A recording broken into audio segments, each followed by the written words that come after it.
All right, let's get into the book, Nathan. What are we reading, or what did we read? We read, in excitement for the Marvel show, Miss Marvel, we read Miss Marvel by Willow Wilson, by Adrian Alphona is the artist. The color artist is Ian Herring, and the letterer is Joe Caramagna. And Daniel, just right off the bat, what did you think of this? It was a cool origin. It was kind of like an odd story arc, in my opinion. Okay. There's like no villain, which I thought was odd. It kind of is. Kind of is, but Towards the end. basically isn't. And I thought it had like incredible pacing though. Yeah. But it was definitely very lighthearted and fun. And I it was thought- just like a good read. I think this is like one of the better Marvel things easily for me. Yeah, especially recently. Yeah, especially recently. Like, I think that this is such a fun story.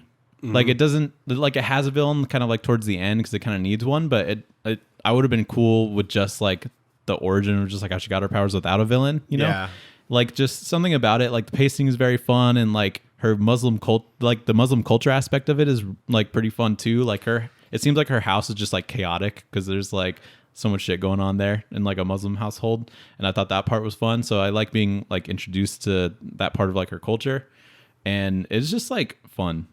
Like the way that Adrian Alphona like draws her and her like powers, it made me sad that they're not doing that in like the show. Like, I didn't really care about it at first. Yeah. 'Cause I was just like, whatever.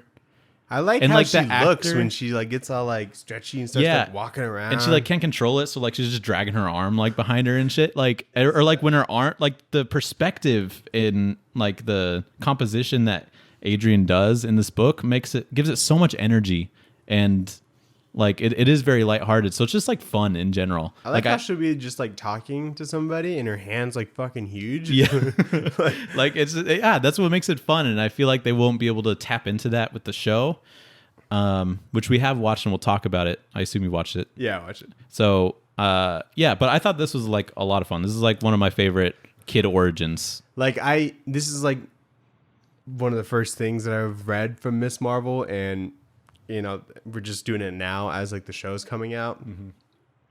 But it does upset me that they strayed so far away from the comic as far as the power wise. Yeah, I was hoping it'd be like there won't be that level of like comedy or like personality in the show where she like is trying to like control her powers and like her hands fucking big for no reason, you know? I mean, there's a bit of that.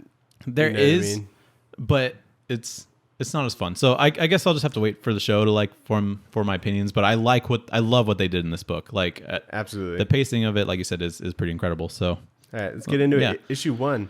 So Kamala's like a normal high school girl that's like always followed the rules, and she's like excelled at school and stuff like that. But one day, like her classmates have a party, and her strict parents restrict her from going to that party. And she's like, "What the fuck? Like I always do good things. Why can't I just have this one thing?" And so she just decides to go anyway, and she sneaks out because she feels like she deserves to go.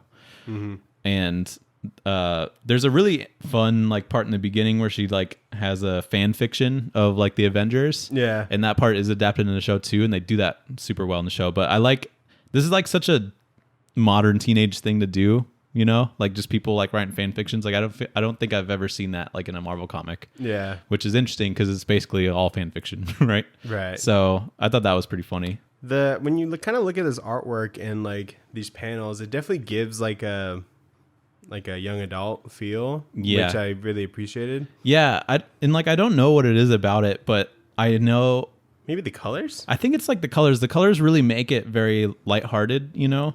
But it's also not very bright. It's like very realistic, I think.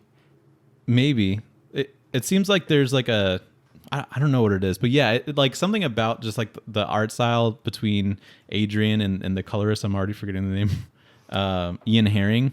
They just like work so well together, and I love like how her whole family looks really like her dad. I think is a very fun like caricature of like a dad. Yeah, he's just got like the suit on, and like his neck fat kind of like goes over his collar a little bit, and it's like very it's cute. Like I like it a lot. I love how he like draws hair, dude. Adrian. Yeah, everybody's hair is so good in this. I was like just like the way it falls, and it's like the way like the waviness is in it, and it's colored really well to like kind of complement that. Yeah. It almost looks like it's like a, I don't know, like some sort of clay statue kind of thing. Mm-hmm. Yeah, but it looks very cool. Yeah, but I mentioned like how chaotic her household is, and I like that a lot because it's just like the parents that are just like always yelling at their kids, and then like her brother's just like always praying, and the dad's like, "Why don't you stop praying and get a fucking job or whatever?" And I'm just like, that's so funny. Like, I feel like that's not something that like a dad would say. I feel like dads are like, yeah, pray I mean, if you more pray or too whatever. much, like it clearly from his perspective, he's just like praying to like not have to get a job. It seems like so. But yeah, I just love like the artists and the colors together. So expressive, which is definitely adds to the personality of the book. But do you notice like that some of the panels were kind of an anime feel where like there's like extreme emotion, then like the faces change. Yeah, like on page like 11, I think she doesn't have a nose because she's like or they do or whatever. that thing where like if it's kind of far away enough or someone's like surprised, it's just like dots for eyes. So it's like, there's like a cartoony aspect to it as well, which I appreciate. Right. So while she's at this party, the classmates are like already drunk and they're like making fun of like her heritage and shit. So she leaves. But then Daniel, there's the Terrigen mist that was like going around in the Marvel universe for a little bit, and that flows through her town, Jersey City, and it knocks her out, and she like has this like coma dream where she's talking to like her favorite superheroes. So it's like Captain Marvel, Captain America, and Iron Man. And then she wakes up and she's Miss Marvel now. She's like she looks like Miss Marvel and she's like in the suit and everything. But like not the Miss Marvel like Kamala Khan one. It's like Carol Danvers, old Miss Marvel. When she was like Miss Marvel. When she was in Miss like Marvel. her black costume. Yeah, and she was like a big fan of superheroes. So she was like, her favorite superhero was Carol Danvers as Miss Marvel. So that's like her becoming like a superhero. But I like when she starts this dream, like the superheroes are like singing to her in Urdu, which is like her native language, which I thought that was a pretty fun addition. But yeah, I like forgot. Like I knew that she was an Inhuman, but I forgot the way that she got her powers activated was through like the Terrigen mists. That's how all Inhumans get their powers, right? Yeah, but normally they're all like in their little colony, and then when they're like old enough or whatever, they go and get exposed to Terrigen mists in like a controlled environment. In like a chamber. And then like a chamber, and then they transform into Inhumans. But then something happened where that like exploded.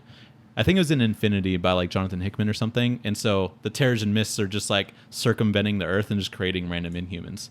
Okay. And this was during the time when like Disney didn't have, or Marvel didn't have X-Men anymore. So Marvel editorial in the comics was like we can make X-Men and that's not like illegal, but we want to kind of shove that aside and try and push Inhumans. And so Charles Soule has like talked about that, how he was like leading like the Inhumans. He was writing Inhumans and Inhuman for like a little bit, and there's a part where he was doing it with like Ryan Stegman and stuff, and they were like designing a bunch of new Inhumans to try and push like Inhumans as like the new X-Men, which I think is really interesting. Yeah. And all that happened just because the studio sold off the rights to the X-Men. So is this like Miss Marvel's first appearance? Yeah. Okay. So they just like this, or at least Kamala Khan's first appearance? Yeah. Are these books? These books. Okay, so she didn't show up somewhere else? Nope. Okay. Nope. G. Willow Wilson created her, and then she's just kind of been running around ever since. You like the Inhumans, right? I do, yeah. I like Charles Soule's run of it, and there's a couple different parts of it that I like. Like Jay Lee did one. Which was really good, I think. So yeah, there's parts of like Inhumans that I like for sure. Some of it's pretty bad, like All New, All Different Inhuman or something like that, where it's just like a team of kids that aren't like main Inhumans, and it just got so boring after a while. But yeah.